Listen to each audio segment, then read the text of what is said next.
chocolate cookie. I won. The conversation was lively as we sat together, and it wasn't until we were silently working together at the kitchen sink that she said, "It's just me here." Since her husband died 3 years ago, she has lived on her own. She doesn't drive, so she relies on her daughter's weekly visits for errands. She walks to the corner of her street on sunny days and says hello to neighbors who do keep an eye on her. Other than that, she admits she's pretty lonely. "What are you going to do?" she asked me. "I spent my time with my husband and our 2 great friends, but they are gone now. I never branched out, and now it's too late. What am I going to do? Join an old folks group? Not likely." I asked after her nieces, sort of inquiring about them. All of them lived locally in her town. Didn't she see them? Yes, sometimes, she admitted, but they're busy. They've got their own lives. "This," she said, pointing to her empty house, "this is my life now, until my time comes." "What are you going to do?" she had asked. And I wondered, is there something to do? Or is this just it? Loneliness until the end. A few days later, I happened to run into one of her nieces downtown. I shared with her that I visited her aunt, and she smiled and confided. When I mentioned her aunt's name, she really just lit up. She said, "She's always been my favorite aunt. And the best thing about her? She'll never say no to an invitation." She'll never say no to an invitation. It was like my eyes opened wide in that moment, and I saw the situation anew. All she needed was an invitation. Whether you are 85, 65, 35, or 15, loneliness, as I've said many times, has become an epidemic for every generation and every life stage. Human beings are social beings. We need one another. In fact, the fewer close relationships we have, the shorter our lifespans get. But we need one another even more when life changes course. When we are physically healthy, when we have enough money, we live under the illusion that we don't need other people. We do. I'm fine. But when life changes course, we find out how alone we are. And I meet people every day, like my 85-year-old widow, whether death has come into their life or they've moved across the country and don't know anywhere. I often joke, or they moved from South Jersey to North Jersey and they don't know anyone. I know people whose marriages have just ended and whose family and friends left with their partner. I know people who are just trying to get each day done for 25, 30 years and wake up one morning to find they truly don't have anyone. Parker Palmer says that we sway too far to one side or the other in life, and I think this is also true in relationships. We think that people are either heartless jerks, all of them, or they are all our best friends.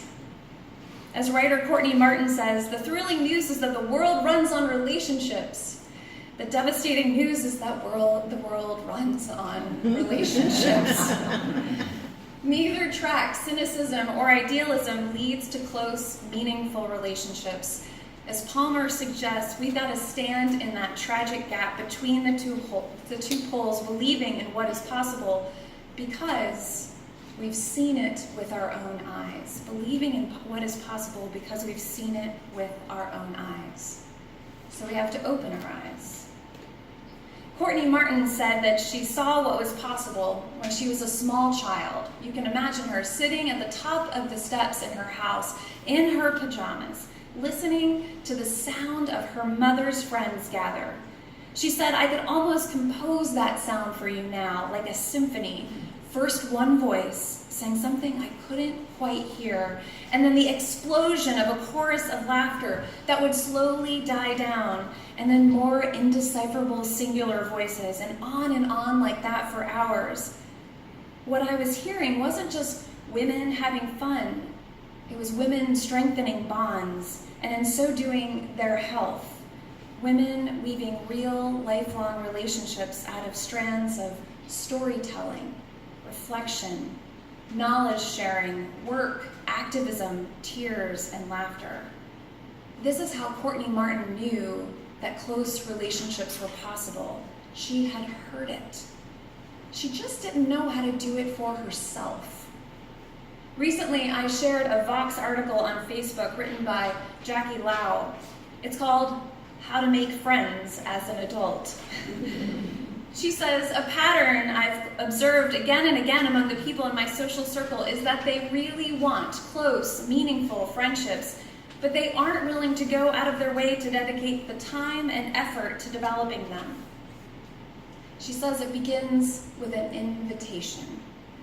It doesn't end there, but it begins with an invitation. So I want you to think for a moment maybe about who invited you here to Beacon. And just think about them for a moment. I mean, or the person who told you what Unitarian Universalism was, maybe. I bet for a lot of you it's actually Wim Sweldens over there, who I've just woken up. Seriously, like this summer, we have these guest forums, and on the guest forums it says, who invited you here? We'd like to thank them. And like form after form, it's Wim Sweldens, Wim Sweldens. We should follow in his example.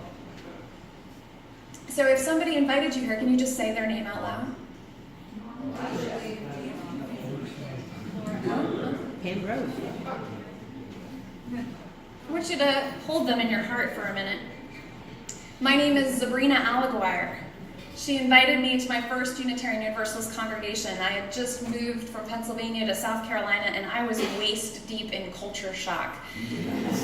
I was railing, like seething with anger against the conservative Christian South. And when Sabrina asked me, well, what do you believe and what sort of community are you looking for? She told me that she thought I was Unitarian Universalist, and I really looked at her like, yeah, sure. What sort of place is this? I was very suspicious. And the local Unitarian Universalist minister, Jennifer Slade, who I was thinking about during the meditation, held a class on campus, on my college campus, about Unitarian Universalism, and she invited me to participate. I don't know how she got my name, but she got my name and my email address, and she invited me. I showed up to the room, and all of my favorite professors were there. And along with some of the students who I had grown to admire in my few months there. And after the course, then Jennifer invited me to volunteer in the youth group, and then as a worship associate, and then in the kitchen. She invited me again and again and again. We often hesitate to invite our friends to Beacon because we don't want to impose. We don't like to talk about religion. But if we want close relationships, we have to get over that. We have to learn to be like Wim. They can always say no. They can. But they can't if you don't invite them. So it begins with an invitation. And just so you know, in your order of service, there are a few cues around invitations that you should read after the service. Jackie Lau says that we don't just need the courage to invite. We need the courage to also show up. She says, take this scenario. You met someone who seems really cool and you immediately think that you could be good friends. They invite you to hang out again, say to have drinks with some of their friends you haven't met. You say, sure, you'll be there. Then the day arrives. Maybe you've had a long week at work, or you're just not in the mood to meet new people, or you have a few other invites that night that look a little more fun. You text them and say, sorry, I can't make it tonight. They tell you not to worry about it, they'll see you next time. The days and weeks and then months pass, and you never become more than acquaintances. Does this sound familiar in anybody's life? This was a huge ouch as I was reading it. How many times, even this weekend, that I said, I'm sorry, I missed you. Luau says that she actually rescheduled coffee with an emerging friend 6 weeks in a row. 6 weeks in a row before giving up, and she writes, I saved 6 Saturday nights for this person, and they found reasons not to come to every single one. Real relationships take an invitation. and they also take showing up. Often they take showing up again and again and again. And here's something else I want you to know. If you're a man in our culture, it seems close relationships are doubly hard. When Courtney Martin describes her relationships, her mother's relationships from the top of the stairs, she says that she had very few memories of her father having those same relationships. With this in mind, Martin decided to ask some male participants at the Omega Institute panel she was moderating to talk about their close friendships. Carlos Andres Gomez, a poet and actor, shared that it takes an invitation into vulnerability to go deeper as a guy. How do you do that, he wondered. A mentor taught him that people will only be vulnerable with you if you model it first, and that men so often get stuck in shallow relationships because they're perpetually waiting for the other guy to let his guard down. So Gomez decided that he was going to write an I love you because list. 25 reasons that he loved his best friend, and then he gave it to his best friend. Try that as a spiritual practice. Courtney Martin said that Gomez's story to the 400 people in the auditorium changed the remainder of the day at the Institute. She says, I heard men being unapologetically relational with one another. They weren't just talking about what they did for a living or their favorite teams. They were talking about their fears. They were talking about confusion. They were talking about their regrets. They were being vulnerable. And I'll just say as a side note that they make it sound like it's really easy, but when you get into that vulnerable phase, you're like, I just put myself out there and everybody smiled at me and nobody said anything else. Like, it is hard work. And so anytime you see somebody being vulnerable, thank them. Thank them. And then show up in your own vulnerability. Because real relationships take an invitation. They take showing up, and they take vulnerability. This summer, my husband and I hosted a July 4th celebration at our house with my parents and their longtime close friends, the Barefoots. It was appropriate because my husband's British, our friends are Canadian, and then we're American. So we had everybody all over the place. And they had been in my life, these friends, the Barefoots, had been in my life since I was 7 years old. At the end of the day, we were sitting around in my living room, too full to get up, and I asked them, my parents and the Barefoots, when was the singular moment you knew that you were going to be such good friends? And they sort of played it off like there wasn't one singular moment, it was a lifetime of experiences. And then they were sort of quiet for a moment. And my mom looked up and said, actually, there was one moment for me in particular. It was when you were 13, she said, and the Barefoots had invited us to rent a house on the Outer Banks for a week. And we were delighted that they had invited us, and we said yes, and we rented the house a year in advance. But that fall and winter, your dad, the economy hit his firm really hard.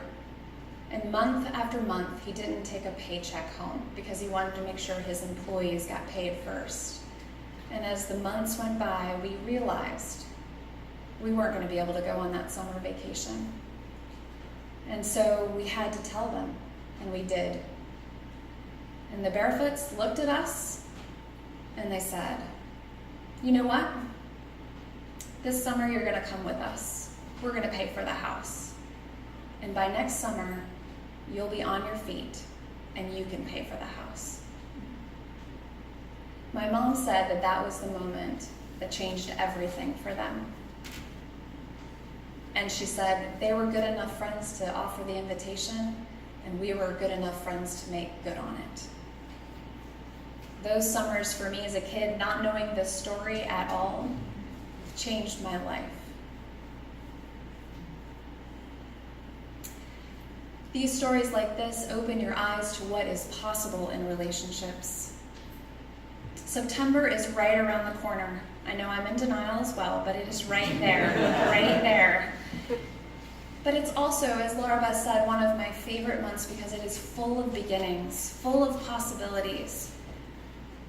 It was 16 years ago this September that I learned about this lesson, about what is possible in congregational small groups.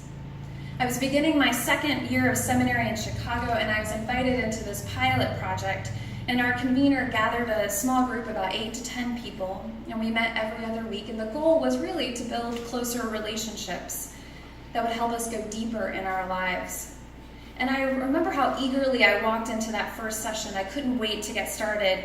I knew I was just going to love these people. I was probably a little bit on the side of Parker Palmer's idealism. And that should have been my first sign that all was not going to go well, but I just kept going forward, like, yes, here they are, my group. And we went around the circle introducing ourselves until we came to Martha. I have changed her name. I can't even tell you now what bothered me so much about Martha. But boy, oh boy, everything she said just grated on my nerves.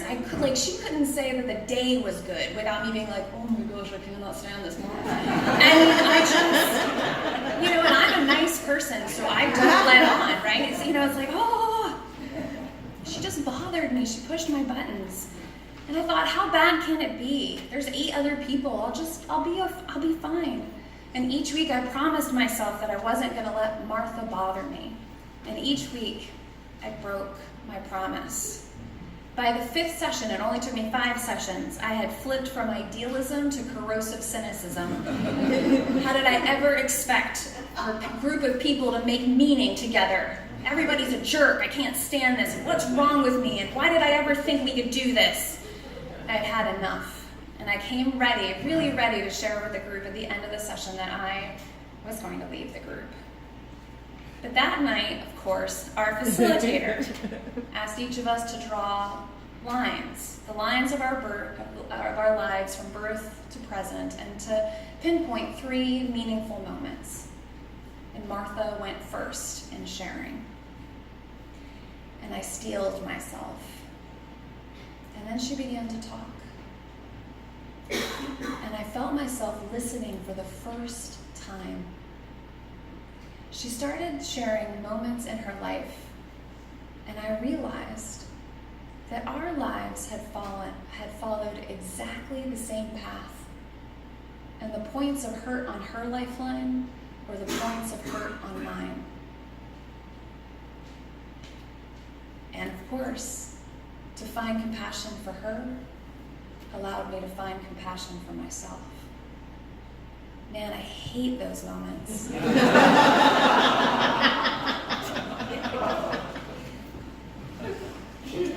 I didn't quit the group. And in fact, by the end of the year, and it was a year, Martha was the person that I was most grateful for. To this day, she is a good friend. And she made me be a good friend to myself. Small groups are magical that way. They're tough, but they can be very magical in seeing who you are and seeing all the things that people go through. And they can lead to close, meaningful relationships, whether you're a kid on Sunday morning, a youth group on Sunday evening, or an adult all throughout the rest of the week. So now I invite you to get to work. Invite someone you know to join you at something at Beacon, whether it's a community group this fall. Tell them, say, I've really wanted to get to know you better. Would you do this with me? Invite them to come to choir. Jason Shelton's here. Why wouldn't you want to sing with Jason Shelton? Maybe you need to talk to Kristen Peck and invite someone with you to the detention center. Maybe showing up at the detention center, or taking a ride in an electric car, or going to Transylvania with you. The deadline is September 1st. Make an invitation, and when somebody invites you, make every effort to show up. And if not, say, I just can't right now. And then show up as your full self. Be vulnerable. Try it out. Invite others to be vulnerable. Because we live in a lonely world. My 85-year-old widow can tell you that. But it doesn't have to be that way, as she is learning and as her nieces are now inviting her to everything she ever wanted to do. It all begins with an invitation. So let us open our eyes to what is possible. May each of us know the power of an invitation throughout our lives, both the giving it and the receiving of it. And may they help us build a new way to ever richer, ever closer, ever deeper friendships. Let us sing to that. Would you sing with me? We are building a new way. For some reason, there it is. It is number 1017 in your teal hymnal. The words will be on the screen. This has a secret agent man feel to it, so you all are going to need to swing with it a little bit as well. So if you'll rise in body or spirit, let us sing together.